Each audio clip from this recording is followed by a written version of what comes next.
Thanks, everyone.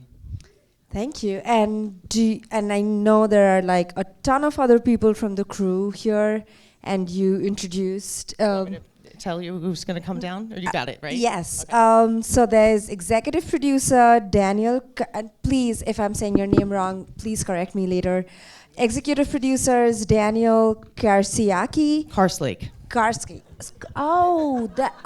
Someone has an I here instead of L. Okay, Daniel Karslake, Sabrina Naim, Yep, not here tonight, Todd Silver, Teresa Silver, Tyler Eichorst, Jill Woodward,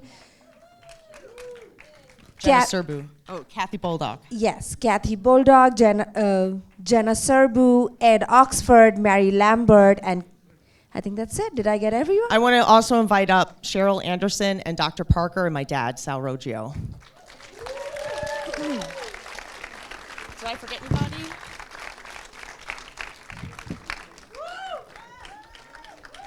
Look at these outfits. We also have some other people in the room. We've got June Young and his husband, Drew Young, our other executive producers. We can give them a shout out in the back. I know there's a ton of other people that I'm going to forget. Everybody here is just so amazing. I'm so glad. And by the way, we have an after party, so if you didn't get an after party invite, come to our after party. We'll talk about it later. So, first of all, thank you. I have not been to such a well-dressed premiere in this festival yet. Rocky, this is your first film as a director. You've worked for years. It's amazing. Come on over, Dad. Right next to me. My dad, everybody. Thank you so much for being in this movie. So, why did you feel compelled to make a documentary as your first film as a director? Sure. I do narrative for a reason. This is my first non-scripted. It was very difficult, just to say. So anybody who works in this world, wow. I never thought I would ever direct a movie, let alone a movie about the Bible. But for me, trying to validate my own existence, the way to communicate with my father is through scripture. And so I was on a path to try to find affirming theology or ways that we can communicate through scripture. And while I was on that exploration, I learned about Kathy Baldock's work. And then I binge watched Kathy Baldock. And then I stalked Kathy Baldock. And then she said no at first. She said, yep. And then I stalked Ed Oxford. And I said, Ed, can I come and film you? And he said, no, I need a haircut. And I said, I'll pay for it. And then he said yes, and then she said yes, and we made this.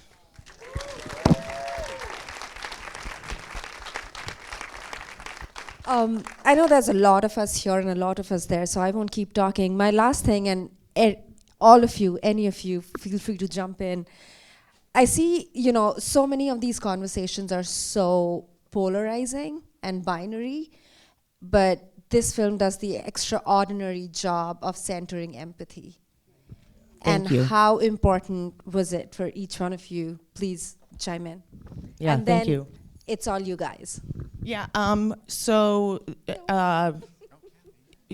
only way that we're going to really be able to communicate is to listen to one another. And so we can't be screaming at one another or I'm right, you're wrong. And I needed to make sure that we did a journalistic, academic, relational approach to a real problem and a real mistranslation that has real implications in our world. So thank you for acknowledging that. Anybody else want to say anything?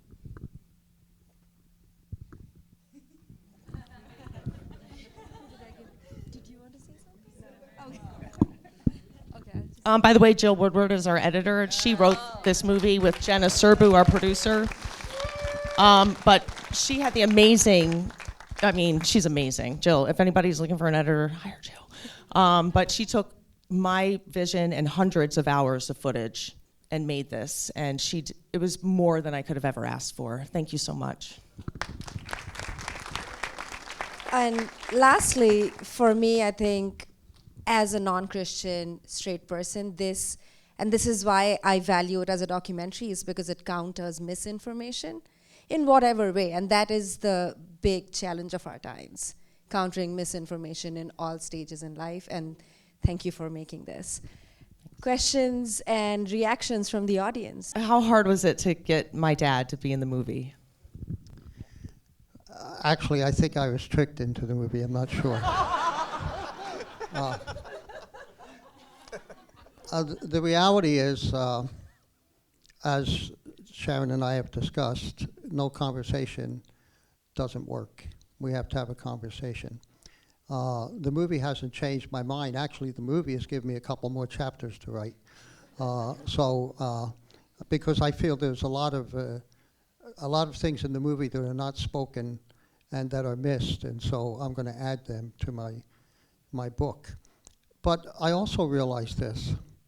While I totally disagree with my daughter's point of view, I realize I'm dealing with people, human beings, and I love my daughter. And I want to say that I'm not pounding the pulpit every week to see who I can beat up. I'm sharing the love of Jesus Christ. And when someone disagrees with me, if you were to go to my church and ask anybody in our church if I'm disagreeable, if you find one, let me know. Because my heart and compassion is for people and to share the love of Christ. And so while I have a conviction that the movement is incorrect and that the life is incorrect, I also realize we're dealing with people. I also realize that love is our motivating factor.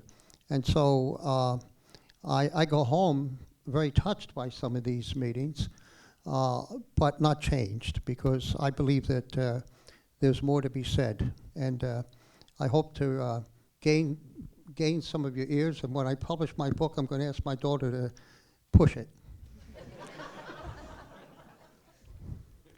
I add something? Go ahead. I think, thank you. So I'm Reverend Dr. Angela Parker. So I also preach the love of Jesus whenever I preach. And it's interesting because these texts are a part of a system, really a patriarchal system, that is not just against LGBTQIA folks, it's also against black folk.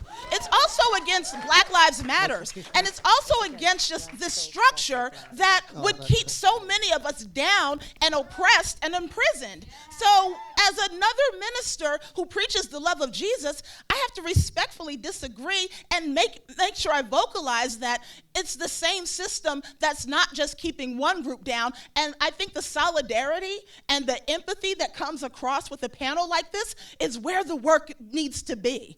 So I think that's what I would add to this conversation on how we feel with one another, because it's similar systems that keep a lot of us down. I just have to address that. How much time do we have? I'm just kidding. So yeah, the theater manager is doing this to me. So that's a great note to end on. Have a great rest of your night. Can I say one more Enjoy thing? your party. I have to acknowledge Mary Lambert for doing the music in this movie. I do, because honestly, like, you went above and beyond. Like, I love you so much. Thank you so much for being in this movie. Can I say one more thing? And one more thing. Yeah.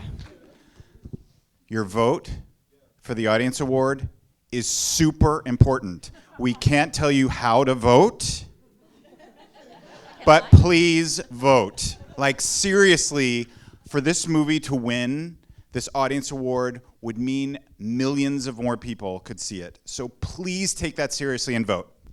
Well, Dan I can Karslake. tell you how to vote. So if you bought your tickets online, then please head to our website's FAQ section for instructions, but also you can just go out and you'll see big signs with the QR code, which you can just scan, and you know the drill. You'll have to do the QR code because I bought all the tickets. Thank you, Drew. Just do and the QR June. code, and if you don't find it, you know, our crew in bright orange t-shirts are walking around everywhere through the building. Just ask. Thank you so much for coming out tonight. Have a great night.